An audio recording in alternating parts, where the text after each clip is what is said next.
ଆଜି ବସି ବସି ଭାବୁଥିଲି କି ଏମିତି କ'ଣ ବନେଇବି ଯେ ଯୋଉଟା ଆଳୁର ଡିଫରେଣ୍ଟ ହେଇଥିବ ଆଉ ସମସ୍ତଙ୍କୁ ପସନ୍ଦ ଆସିବ। ଆଇଡ଼ିଆ ଆସିଲା ମୋ ପାଖରେ କେବଳ ସାରୁ ପଡ଼ିଛି। ତାକୁ ଅରବି ବି କୁହନ୍ତି। ସାରୁକୁ ଭଲସେ ଧୋଇକି ପ୍ରେସର କୁକରରେ ପାଣି ଦେଇକି ବୁଡ଼େଇ ଦେଲି ଆଉ ଗୋଟେ ସିଟି ମାରିକି ତାକୁ ବାହାର କରିକି ଦେଖିଲା ବେଳକୁ ସିଏ ତ ପୁରା ନଙ୍ଗ ପଙ୍ଗ ହେଇଯାଉଥିଲା। ଏବେ ଯଦି ଆପଣମାନେ ସବସ୍କ୍ରାଇବ ନ କରିବେ ତ ଆପଣମାନଙ୍କୁ ଚାକୁ ମାରିବିନି, ଏଇ ସାରୁକୁ କାଟି ପକେଇବି। ଗୋଟେ ସିଟିରେ ଏତେ ଭଲସେ ସିଝି ଯାଇଥିଲା, ତାକୁ ଛଡ଼େଇଲା ବେଳକୁ ସେ ଭଲସେ ବାହାରି ଯାଉଥିଲା। ଏଇଠି ଗୋଟେ ଗୋଟେ କରିକି ମୁଁ ସବୁ ସାରୁକୁ ଭଲସେ ବାହାର କରି ନେଇଛି। ହେଇ ଦେଖିପାରୁଥିବେ ପୁରା ଚମକିଲା ଚମକିଲା ସାରୁ। ଏଇଠି ମୁଁ ଗୋଟେ ପ୍ୟାନରେ ନେଇଯାଇଛି କିଛି ତେଲ। ସାରୁକୁ ଦେଇକି ଲୁଣ ସହିତ କିଛି ରଙ୍ଗ ବେରଙ୍ଗ ମସଲା ପକେଇଲା ପରେ ସେ ଭଲସେ ପୁରା କଡ଼କ ହେଇଗଲା। ତାକୁ ଗୋଟେ ପ୍ଲେଟକୁ ବାହାର କରିକି ମୁଁ ଏଇଠି ସାଇଡ଼ରେ ରଖିଦେଲି।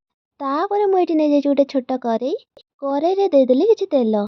ଗରମ ତେଲରେ କିଛି ଜିରା ଫୁଟି ହେଇଗଲା ପରେ ତାପରେ ଚୁନ ଚୁନ କରିକି କାଟିକି ରଖିଥିବା ପିଆଜକୁ ଦେଇକି ଭଲସେ ଫ୍ରାଏ କରି ନେଇଛି। ତାପରେ ଦେଇଦେଇଛି ଗୋଟେ ଚାମଚ ଅଦା ରସୁଣ। ଅଦା ରସୁଣ 2 ମିନିଟ୍ କଷି ହେଇଗଲା ପରେ ଟମାଟୋ ଉପରେ ଦେଇଦେଇଛି ଲୁଣ ଆଉ କିଛି ରଙ୍ଗ ବେରଙ୍ଗ ମସଲା। ତାକୁ ଦେଇକି କଷୁ କଷୁ ଏଠି ପାଣି କୁଆଡ଼େ ଗାୟବ ହେଇଯାଇଥିଲା। ସେଇଠି ମୁଁ କିଛି ଦହିରେ ଜିରା ଗୁଣ୍ଡ, ଚାଟ୍ ମସଲା, ଲୁଣ ପକେଇକି ଭଲସେ ମିକ୍ସ କରିକି ଏଇ ମସଲା ଉପରେ ଢାଳିଦେଲି। ଦହିର ମିଶ୍ରଣଟା ଭଲସେ କଷି ହେଇଗଲା ପରେ ସାରୁକୁ ଦେଇକି ମେହନତ ଉପରେ ଢାଳିଦେଲି ପାଣି। ପରେ 2ଟି କଞ୍ଚା ଲଙ୍କାକୁ ଫାଡ଼ିକି ପକେଇଦେଲି ଆଉ କିଛି ଧଣିଆ ପତ୍ର। ଘୋଡ଼େଇକି 5ରୁ 10 ମିନିଟ୍ ଫୁଟିବା ପାଇଁ ଛାଡ଼ିଦେଲି। ଆମର ରେଡ଼ି ହେଇଗଲା ଏଇଠି ଦହି ସାରୁ।